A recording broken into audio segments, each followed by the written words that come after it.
suñu taxawaay mooy dañoo bëgg a ñëw tey fii taxaw fi pour expliquer aussi les populations yi nga xamante ne ñoom ñoo nekk fii au niveau de Kër Massar par rapport ak sunu yeneen naataangu jeune fan yi weesu yëkkati woon ay kaddu teg ko ci ki nga xamante ne si muy sunu njiit par rapport ak li nga xam ne mooy ay liggéey si yoo xam ne moom dem na lijjanti ko ba Kër Massar mën cee am ñun tamit dañuy wax askan bi pour won leen ñoom li ñuy wax dara du ci dëgg parce que Kër Massar gii dafa am fuñ ko jëlee am fuñ ko yóbbu te ñun ragaluñ ci tiituñu ci pour wax ko looloo tax ñu ne tey jii dañuy daje fii pour wax askan yi wax ak sénégalais yi parce que nag nekkuñ ay ragal Moustapha Mbengue dafa am ay jeunes Moustapha Mbengue dafa am ay femmes Moustapha Mbengue dafa am ay sages mais ñun mënuñ comprendre benn haine boo xamante ne ay ndaw qui se dit un mouvement ne peut pas être plus légitime qu'une institution et la mairie c'est une institution ñoom lu ñuy ñaaw lu mooy occupation anarchique ñun on a fait ici combien de déguerpissement kenn mënu koo lim allez dans les archives vous allez voir li ñuy wax dëgg la kon ñun suñu fii toxal nañ fi ay nit dindi leen fi ñoom ñu monter ay jeunes ñu dem taal suñu mairie te ñoom ba ñuy taal suñu mairie amul ci benn nit boo xamante ne en tant que citoyen jóg nga wax ci au nom de la commune de Kër Massar wala en tant que représentant des jeunes wala benn mouvement kenn waxu ci te institution boobu di mairie suñu kayitu kër moo fa nekk suñu extrait moo fa nekk suñu ci doom ñoo fa nekk mais ñoom dañoo taxaw di ñu seetaan tey jii Covid ñëw Covid jeex ñëpp gis li nga xamante ne moo am ci réew mi li am ci réew mi lan moo ko waraloon mooy noppi gi nga xamante ne opposition bi mu ngi ko manipuler opinion bi tey président dindi mesures yi nga xamante ne defoon na ko ci mesures yooyu ci la ñuy jël ñun aussi en tant que collectivité locale président wax ne nañ yoolamal affaire yi ñu organiser benn foire pour organiser les marchands ambulants parce que les marchands ambulants suñu leen organiser wu circulation bi wala ñoom occupation bi day grave ñu ut foire boobu dara waralu ko lu dul lan pour ñu mën a organiser marchands yi ñu caser leen parce que suñu leen caser wul ñoom dañuy occuper voie te am na ay agents mairie yoo xamante ne ils sont là pour régler cette kii boobu noonu. parce que ñun suñu defee nii ñu dem far ci camp bële suñu demee si defee ne ñoom ñu far ci camp bële te ñoom loolu yëpp demande yoo xamante ne la ñoom ñoo koy bind di ko jox l'honorable député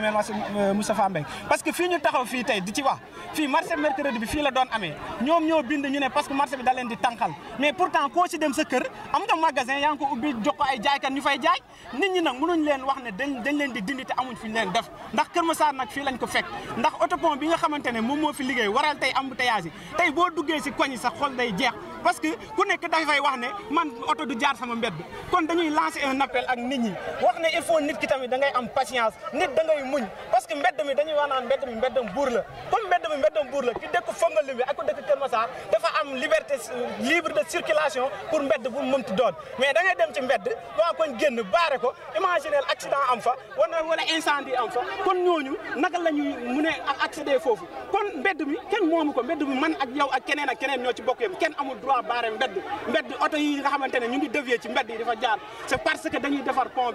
bi lu tax ñu koy defar parce que Kër Massar day am ay embouteillage Moustapha Mbengue dem assemblée nationale plaider pont ci réunion de prévalidation ñu accordel ko pont bi ñu war koo def fii mu am ay déviages yuy jaar ci koñ yi ñu neen oto yi duñ jaar ci koñ pour lan jotoon tamit état dugal ci loxo en dehors autopont bi côté sécurité parce que buñ ne mbedd yi dañ koy baare kenn du fa jaar te alors que utilité la pour tout un chacun. loolu man damay lancer un appel aux autorités yi nga xamante ne mooy la gendarmerie muy d'abord l'honorable député Moustapha Mbengue parce que nag gis nga dëkk mënoon am ñaari kilifa dëkk benn kilifa lay am te kilifa bi fii le premier magistrat de la commune c'est Moustapha Mbengue on ne peut pas être plus loyaliste que le roi ici le maire c'est Moustapha Mbengue c'est lui qui décide kon lu fi population di def da nga war a ñëw tàggu parce que mbedd balaa nga koy jaar da nga war a autorisation yow booy ngente wala ngay kii lan ngay dañ lay laaj autorisation donc pourquoi benn citoyen ñëw jaar ay bantam ay pënam daal di ko samp ci biir mbedd mu teg ko fa parce que oto yi ñan ñoo ko moom ñun ñii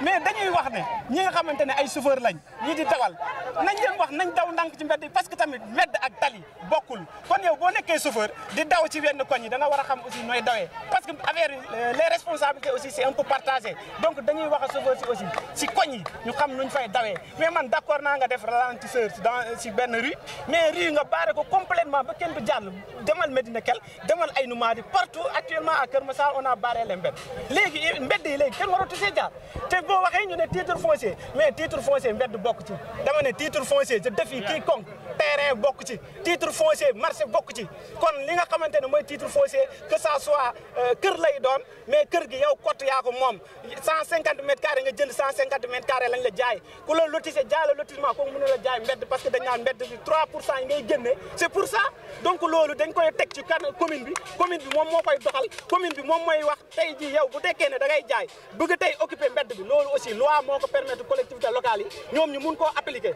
looloo waral ñuy dagg ay OVP occupation voie publique loolu mooy lan parce que tey yow bu fekkee ne fu fukk nit wala sénégalais yëpp war a jaar ñu jox la ko yow nee nañ da ngay am partie boo xam ne da ngay contribuer loolu moo tax nga war fa ne mais loolu c'est à titre précaire et irrévocable à tout moment heure bu ñu ko soxlaa dañ koy jël kon lii nga xamante ne dañ koo samp c'est pour may jeunes yi chance ñu liggéey may jeunes yi aussi ñu am li nga xamante ne pertoon nañ ko ci Covid bi ñu mun ko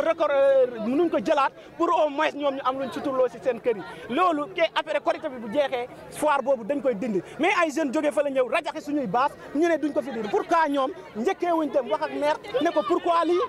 mais defuñu loolu dañoo xëy un bon jour rek dem di rajaxe baas yi ay sénégalais yoo xam ne dañoo liggéey seen i alal ñàkk ko indi samp ko fa ñu yàq seen alal loolu duñ ko nangu dama ne réew mi dootuñ fi nangooti ay opposants ñi fi wax yëpp ils sont d'autres partis xam nañ leen ñoo taxaw fii créer un mouvement pour sauver le bordel ici dans cette commune-là et ça on ne va pas accepter ça on va faire face avec eux dañuy jàkkaarloo ak ñoom ndax ñoom ay jeunes la ñun ay jeunes la suñ bëggee nañu wàcc ci terrain luñ bëgg ak ñoom ñu def ak ñoom c'est ça. maa ngi ñaan si turu baay bi ak doom ji ak tey man sama jëmmu bopp seedewu ma ci loo xamante ne ay caaxaan la. jàkkaarloo caméra bi. ndax dara jaralu du ma lekk du ma naan mais dama gis parce que man damay liggéey ak moom te man ak moom dafa muy nekk maire man ak moom kon nekkul caaxaan moo tax ma nekk di wax loo xamante ne du dëgg li nga xamante ne moom mooy dëgg moo ma tax di jeune bi nga xamante ne dafa nekk chrétien te mu tudd église man moo ma tax di wax man nag du sama noonu ndax xaw ma ko même bu ma ko xamoon sax du sama noonu ndax ñun ñoo bokk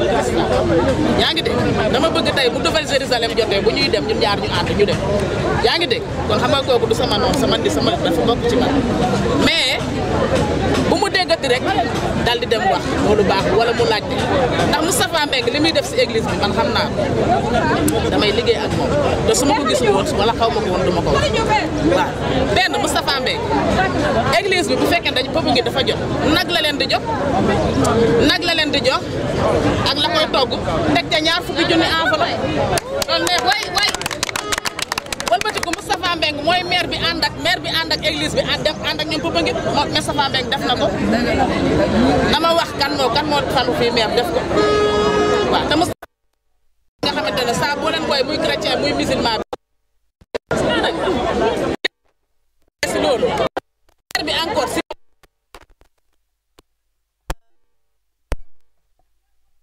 bi wax man moom moo ma jaaxal maire bi laalul maire bi bu defarul église bi moom soxla dara si église parce que fii église bi fan lañ fiy jaay église bi fii amul fu ñuy jaay dafa war a def léegi problème bi mooy fii nga xamante ne moom mooy église bi marché la woon nit ñi di jaay ba ci buntu église bi maire bi fexe na ba def place publique maire bi day évangéliser nga xamu ko maire mu ngi évangéliser nga xamu ko foofu la nit di ñëw toog dégg abbé bi di wax si biir église bi mu toog dëgg dégg bu fekkoon defu ko fa woon lan lañ fay def nit ñi dañuy nekk foofu di jaay n'est-ce pas waaw bi nga xamante ne tey église bi mi ngi tabax benn miir mu nekk foofu ci église bi maire bi yëkkat na 5 tonnes ciment ak 200 000 jox leen jox day jeex waaw ngalax bii passé yàggul dara coronavirus bi bii passé nga xamante ne mun naa ne dëkk bi mooy loolu monsieur le maire chrétien yu bëri seen i portable xaalis sans compter suukar baag fële kon monsieur le maire ñooruwul kenn neewul ne musulman yi la fi nekk waaye ñun chrétien yi li nga xamante ne dañ koo moom ci mairie bi nag dañuy takk suñu tànk takk suñu tubéy takk suñu ceinture dem jëli ko ca mairie ba waaw jëli ko ca mairie ba waaw ñun man Germaine ki ma àndal mooy ki nga xamante day liggéey dëgg te monsieur le maire day liggéey man moo tax may